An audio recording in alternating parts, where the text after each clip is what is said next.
Hello everyone. आज हम बात करेंगे ऐसे oncology focus branded generic company के बारे में जो अपने पिछले 5 साल इतना अच्छा रिजल्ट दिया। केवल दो रिजल्ट उसके एवरेज आए, एक H1 और Q3 के। उसके बाद शेयर लगभग आधा हो गया। जो पीई लगभग 40 to 50 के बीच में ट्रेड करती थी कंपनी, आज उसका पीई 25 to 27 के बीच में आ गया। कंपनी का नाम है बीटा ड्रग्स। अब कंपनी किस किस डोमेन में काम करती है? कंपनी एक oncology focus branded generic company है। इसकी 5 बेसिक डिवीज़न हैं। एक इसकी खुद ब्रांडेड ऑन्कोलॉजी डिवीज़न है, अपनी दवाइयाँ बनाती है अपने ब्रांड से, राइट? उसके अलावा एक्सपोर्ट से इनका सिग्निफिकेंट रेवेन्यू आता है। थर्ड डिवीज़न इनकी सीडीएमओ है, कॉन्ट्रैक्ट मैन्युफैक्चरिंग करती है बड़ी-बड़ी कंपनियों के लिए, बड़े-बड़े ब्रांड के लिए कॉन्ट्रैक्ट मैन्युफैक्चरिंग करती है। चौथी एपीआई डिवीज़न है। एपीआई डिवीज़न में मैक्सिमम जो है ये इन हाउस ही कंज़्यूम कर लेते हैं, राइट? जो कि अपनी दवाइयाँ बनाते हैं, राइट? और एक पाँचवीं डिवीज़न है डर्मा कॉस्मेटिक्स, जो इन्होंने 1-2 साल पहले स्टार्ट करी थी, काफ़ी छोटी डिवीज़न है। जो ज़्यादा बड़ी-बड़ी डिवीज़न है, वो है ब्रांडेड ऑन्कोलॉजी, सबसे प्रॉफिटेबल, सेकंड एक्सपोर्ट, ये भी काफ़ी प्रॉफिटेबल बड़ी डिवीज़न है, और थर्ड डिवीज़न है सीडीएम, राइट? ये ज़्यादा बड़ी-बड़ी डिवीज़न है, क्योंकि एपीआई का छोटा-सा है, वो अपने आप इन हाउस कंज़्यूम करते हैं, और डर्मा भी अभी छोटी है। अब कंपनी के H1 के रिजल्ट क्यों इम्पैक्ट हुए थे और Q3 के रिजल्ट क्यों इम्पैक्ट हुए थे, इसका रीज़न जानते हैं। जब कंपनी के H1 का रिजल्ट आया था, तो कंपनी ने रीजनिंग दी थी कि उनके रिजल्ट सीडीएमओ में सबसे ज़्यादा, सॉरी, एक्सपोर्ट में इम्पैक्ट हुए थे इनके रिजल्ट। अब एक्सपोर्ट में इन्होंने रीज़न क्या दिया था क्यों इम्पैक्ट हुए थे? क्योंकि इन्होंने बोला था कि हमारे 15 से 20 दिन हाई रेंज के बैड रेंज के कारण इनका रेवेन्यू इम्पैक्ट हुआ है। दूसरा इन्होंने बोला था कि एक्सपोर्ट रेवेन्यू इसलिए भी इम्पैक्ट हुआ है क्योंकि ऑडिट्स हुए थे इनके 1-2 मैक्सिको और कोलंबिया से, जिसके कारण से इन्हें 10-12 दिन का इम्पैक्ट हुआ था रेवेन्यू में। तो ये इन्होंने जब H1 का रिजल्ट आया था तब बोला था, राइट? Q3 में भी रिजल्ट अगर ईयर देखोगे तो फ्लैट रहा। अब उसमें क्या रीज़न दिए इन्होंने?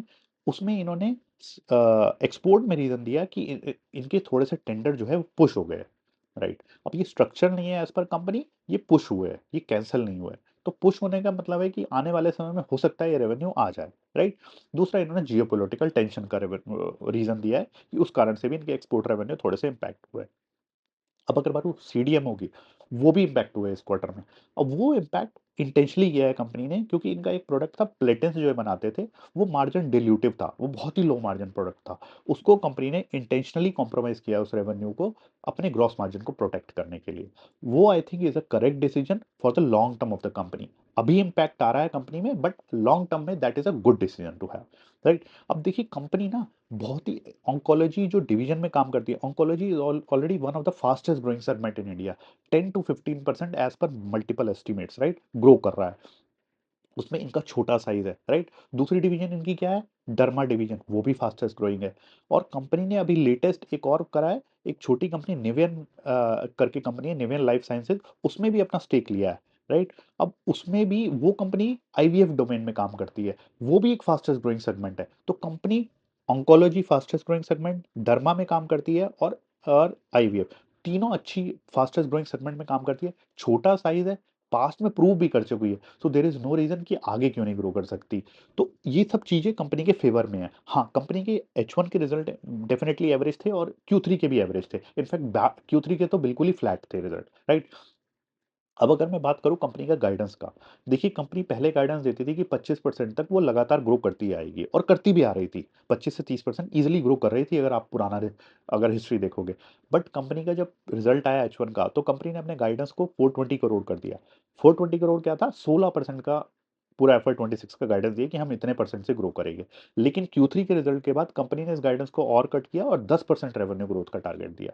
अब आप इतने छोटे साइज की कंपनी हो, 10% का रेवेन्यू ग्रोथ, तो there are an number of opportunities in market, right, जो 10 से ज़्यादा परसेंट ग्रो कर रही है, राइट? तो इस कारण से मतलब market doesn't like the result, और शेयर प्राइस पे इम्पैक्ट आया तुरंत after the immediately the result. 30 to 40% का ड्रॉडाउन आया कंपनी में, 30 20 30% का, राइट? लेकिन पॉजिटिव पार्ट ये है कि कंपनी ने FY27 के अपने रेवेन्यू गाइडेंस को इंटैक्ट रखा है। इनफैक्ट 32% का रेवेन्यू ग्रोथ का टारगेट दिया है कंपनी ने, which is very healthy, 530 crore का। 32% रेवेन्यू ग्रोथ, और एबिटा 24%। तो ये बहुत ही हेल्दी है कि अपने गाइडेंस जो है नेक्स्ट ईयर का, वो अभी भी स्ट्रांग है। और वो देखना होगा कैसे अचीव करेगी, बट रेवेन्यू जो गाइडेंस है वो काफ़ी स्ट्रांग है। अब अगर मैं बात करूँ कंपनी की वैल्यूएशंस की, तो देखिए वैल्यूएशन इस समय कंपनी बिकॉज़ बहुत ज़्यादा करेक्ट हुई है कंपनी पिछले कुछ, मतलब अगर आप बात करो 1 साल में ही 70-80% करेक्ट हुई है कंपनी। अभी कंपनी ट्रेड कर रही है 26 से 27 के पीई पे। अगर मीडियन बोलोगे ना लास्ट 5 साल का, तो 33-34 आता है। और पीक पे तो 50 प्लस का पीई मिला है इसे, काफ़ी समय तक मिला है 50 प्लस का, बिकॉज़ हाई ग्रोथ थी। अब वो ऐसा पीई इसे क्यों मिलता था? कंपनी का अगर इस साल को छोड़ दो, क्योंकि रेवेन्यू ग्रोथ बहुत कम है, लास्ट 5 साल का अगर मैं बोलूँ ना, रेवेन्यू ग्रोथ 30% से ऊपर है। एबिटा मार्जिन 20 से 24% का मेंटेन किया है। सीएफओ टू पैट भी काफ़ी हेल्दी है, काफ़ी कुछ कन्वर्ट करती है अपने कैश फ्लो में। तो हर चीज़ टिक करती है कंपनी, अगर आप देखा जाओ पास्ट परफॉर्मेंस। इनफैक्ट जो ये प्लेटिन्स का रेवेन्यू उन्होंने कॉम्प्रोमाइज़ किया है सीडीएमओ में, उसके बाद इनका ग्रॉस मार्जिन जो है ना 59% है। It is one of the, मतलब बहुत हेल्दी मार्जिन है। यानी कि आप कुछ तो अच्छी चीज़ें कर रहे हो जिसके कारण इतना मार्जिन है। कुछ तो आपका डेफिनिटली आपके ब्रांड पुल कर रहे हैं, जिसके कारण से आपका ये मार्जिन है। और आने वाले समय में लीवर भी काफ़ी है कंपनी के, अगर आप बोलो एक्सपोर्ट एक बड़ा लीवर है, राइट? उसके अलावा अपने ब्रांड की इनकी ग्रोथ लगातार 20 से 30% है। इस बुरे वक़्त में भी जब हर चीज़ इम्पैक्ट हो रही है, अपने ब्रांड इनके सही चल रहे हैं। अगर वो इम्पैक्ट होते ना, तो that would be a nail on the coffin, because वो सबसे important part of the revenue है, राइट? तो अपने ब्रांड ये अच्छे कर रहे हैं।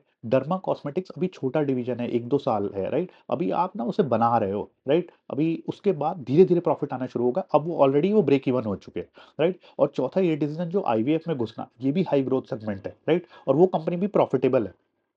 मार्जिन कम है लेकिन वो प्रॉफिटेबल है। तो ये सारे जो फैक्टर है इसके फेवर में आते हैं, और कंपनी का पीई भी कुछ बहुत ज़्यादा नहीं है, 25-30 का पीई है। अगले साल 32% की ग्रोथ है, तो पेग भी लेस देन 1 है, और पास्ट में भी प्रूव कर चुकी है कंपनी। तो अगर अगर आपका रिस्क एपेटाइट कुछ अगर है कुछ हद तक, और आपने इसकी पास्ट परफॉर्मेंस देखी है, तो डेफिनिटली कंपनी का पोटेंशियल है एक मीनिंगफुल अपसाइड देने का, अगर कंपनी इस मार्जिन को अपने अचीव करती है, जो एफआई 27 का टारगेट है। ऑल्दो ये किसी तरीके की रिकमेंडेशन नहीं है, आप अपने ड्यू डिलिजेंस कीजिए और अपने रिस्क एपेटाइट के हिसाब से you can take a call. But I believe definitely एक अच्छी पोजीशन पे है कंपनी। बीटन डाउन नाम है, क्योंकि Q1 कुछ समय के लिए हेडविंड से गुजर रही है कंपनी। बट आने वाले समय में अगर ये चीजें सही हुई, तो there is no reason why they can bounce back to the level जो इन्हें पहले मिलते थे, राइट? आप बताइए आपका क्या विचार है बीटा ट्रक्स के बारे में, और अगर आपको ये वीडियो पसंद आया तो लाइक शेयर और सब्सक्राइब कीजिए। Thank you.